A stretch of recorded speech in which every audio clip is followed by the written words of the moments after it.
Hello, everyone. Welcome to the Dover Post Race Show.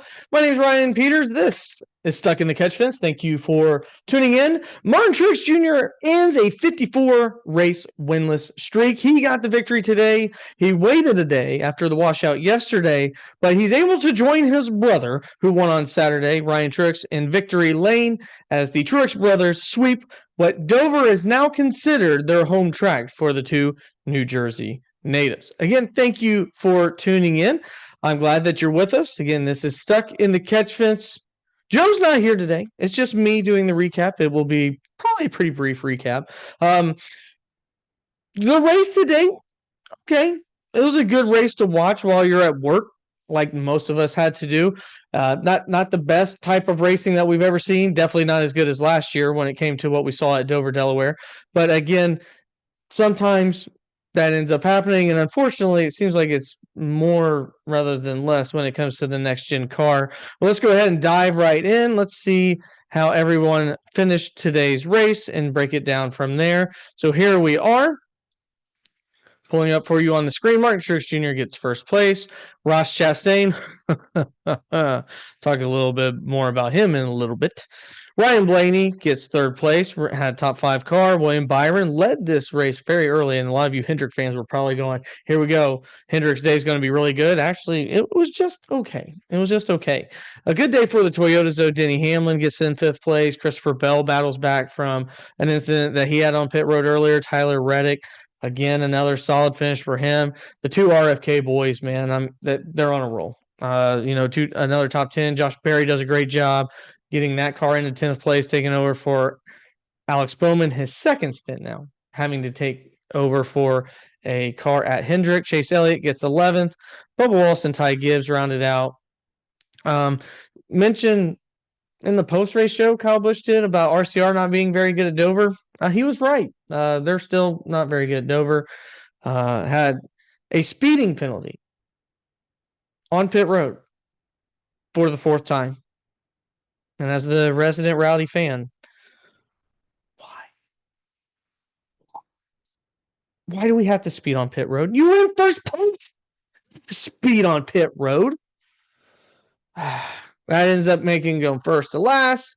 Then he takes two tires with 35 laps left on a concrete track. Real smart. That ended up getting him a lap down, but not a great day for Kyle Busch. His teammate, not much better. Austin Dillon. And then Kyle Larson, who probably had the fastest car on the track at the time, got Chastained. And let's talk about that, because that to me is the biggest part of this race today. Again, not the most exciting race, not a lot of cautions. You know, we had one with Daniel Suarez early. We then had another one with Noah Gragson. Outside of that, really not a lot to be had. Joey Logano towards the end set up like a 6 to 7 lap shootout. But let's talk about the obvious here, and that's Ross Chastain.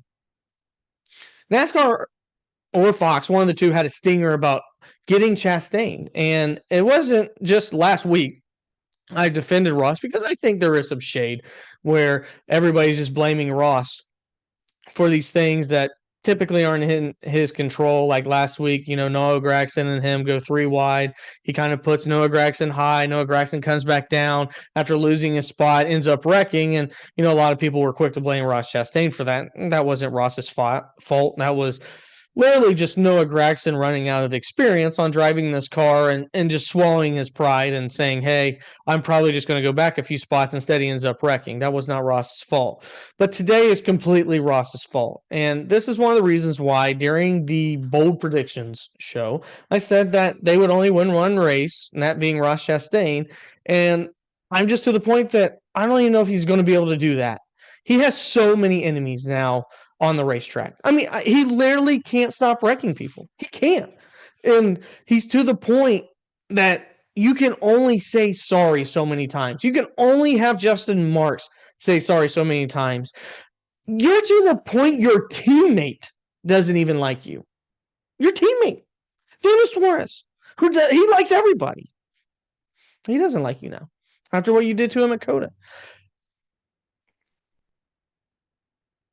Ross Chastain is in a championship winning car and has the skills and the talent, as you can tell by where he is in the point standings, to be a championship level driver.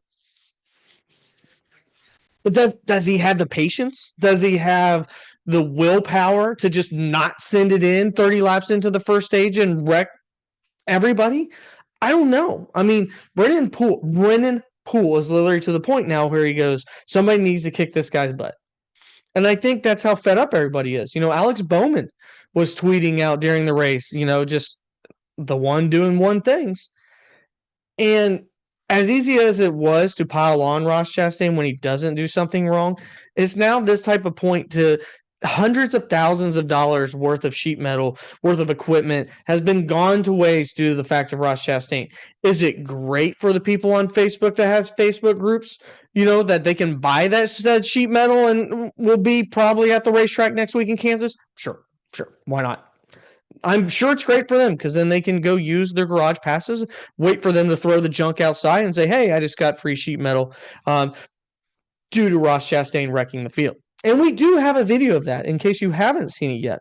So let's go ahead and get to that video here in just a second as I try to pull it up here on my computer. Give me 1 second. And here we go. This is from NASCAR.com. So we will show it to you in full screen from NASCAR.com. This is going into or coming out of 3 and 4. So the 15 of Brennan Poole down on the left, right here, is racing Austin Dillon, who are lap down. So these cars are racing. Again, we're in the first stage. So they come off the turn, still racing, no big deal. Brennan Poole's obviously slower because he's in Rick Ware car. Oh, just comes up, and then as you can tell up top, again, getting collected is Kyle Larson. Let's bring it back one last time, and let's see. We're not even in the turn. We're on the front stretch. You can already see the air coming off of Brennan Poole's car because that's how close he is. And knowing that Brennan Poole is racing for Rick Ware Racing, you don't have to send it.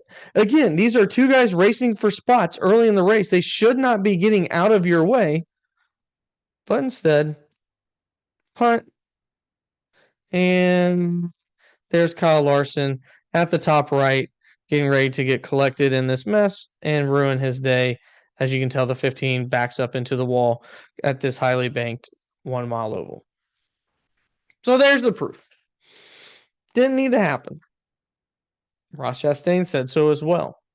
Kyle Larson, clearly frustrated. Another victim of the one. NASCAR doesn't need to intervene because that's not what this sport needs. But somebody does. Somebody needs to intervene. Somebody's got to get to the point where they go, enough is enough.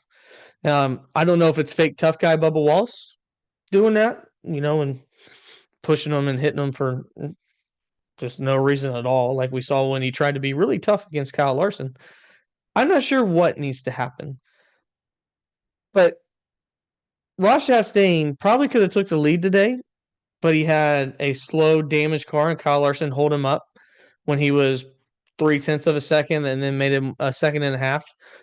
That late caution by Joey Logano, we don't know that Ross doesn't have the better track position and ends up winning that race. But what we do know is that he didn't. And it's at his own fault again. And that's the story that I come out with. Yes, I'm glad for Martin Truex. 54 race win streak. It stopped. He tried a lot last year to get on points, didn't end up working out. And, it's great for Martin Truex. He's a likable guy. He's a great driver. And if you're a Rowdy fan like myself, you now know that Joe Gibbs Racing has as many wins as Kyle Busch this year by himself, and they're a 4-team operation. But that's nothing to be said against Martin Truex Jr. He's a class act. Got into it with his his crew chief on the radio. That was fun to listen to. So I'm sure James Small has, maybe might use that in the playbook again. I'm not really sure. Just getting absolute torn up. And that's what happens when these drivers are on the track. Stuff is said. If you ever listen to a Kyle Busch radio or Ryan Blaney. Ryan Blaney is known to drop some F-bombs at times too.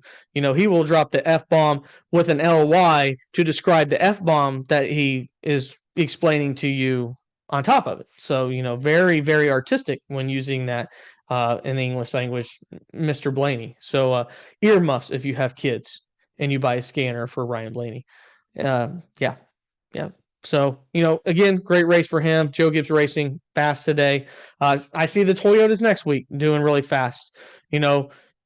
Last year in the giraffe print, am I saying that right, cool kids? The giraffe print, the Jordans that Kurt Busch won with last year, very cool looking paint scheme for 2311. And then Bubba Wallace won in the fall for 2311 in the Toyota. His first win of a track that was not of a race that actually finished with a checkered flag versus being shortened by rain. So I don't expect anything different. I think Bubba will also probably be fast next week. He was fast enough today. And I think that we're going to see Tyler Reddick really fast next week. So preliminary, that's would probably be the two drivers that I'm looking for and would having to choose, for next week. But if I was going to rate, the race, I got some flags here. We got green flag. We got a black flag, red flag, white flag, checkered flag. I'm going to go yellow. It was all right. Not as good as last year's. And I keep feeling like we have to say that. Unfortunately, with this next gen car, it seems like things are getting worse racing wise and not better. But a good race to watch it work if you're able to do that. If you have to watch at home, maybe not. If you're comparing it to last year's Dover, probably not. If you're a Martin Truex Jr. fan, probably really good race. But that's where we're at right now in the NASCAR season. And one last tangent. Today, Rusty Wallace, who is, I believe, great on radio, got to be in the booth. And I'm to the point now, and I know I've said this ad nauseum, the reason why that we're in the spot that we're in when it comes to Fox broadcast is Clint Boyer. He won't shut up. He just won't shut up. He won't stop talking. He cannot stop talking. And as somebody who's done radio before, I can tell you this, that when you don't know when a guy, he doesn't have a lane, he doesn't have a box, he doesn't have like an organization to the broadcast booth, that then makes it hard for the other people to know when to talk, when not to talk, when you're getting handed off to him. I mean, he literally will finish a statement and then Mike Joy will start talking and then he'll interrupt Mike Joy right after that. And I think that's led to the enthusiasm out of Mike Joy because it's hard for him to do his job. I think that's why Rusty and Tony Stewart and all these other guys being brought to the broadcast are being quiet. It's because they literally have no idea when they're allowed to talk, when they can talk, when they're going to get interrupted, which is whenever they do talk. And I think Clint Boyer is a big reason of that. You had a NASCAR Hall of Famer and Rusty Wallace, somebody that's had better seasons, one season of racing than Clint Boyer has had in his entire career, and you didn't get to hear him today. And I think that's purely the Clint Boyer effect, and something has to be done, whether it's a complete wash of getting rid of everybody or I'm not really sure. Austin Dillon and Joey Logano and Adam Alexander did great on Saturday again. It was good. It was fun to listen to. But nope, right back to just complete shit on Sunday. Or, well, now Monday. It's even worse. It's spreading to other days. So, I don't know. NASCAR's got to do something. But let's end on a positive note. If you're here, you can enter a giveaway. Like and share this if you would want to get other people to listen to this broadcast. Subscribe is the easiest thing you can do. You can pound the subscribe button, as they say. YouTube's, they don't like violence. So maybe just tickle it or, do whatever you want to it. I don't really care.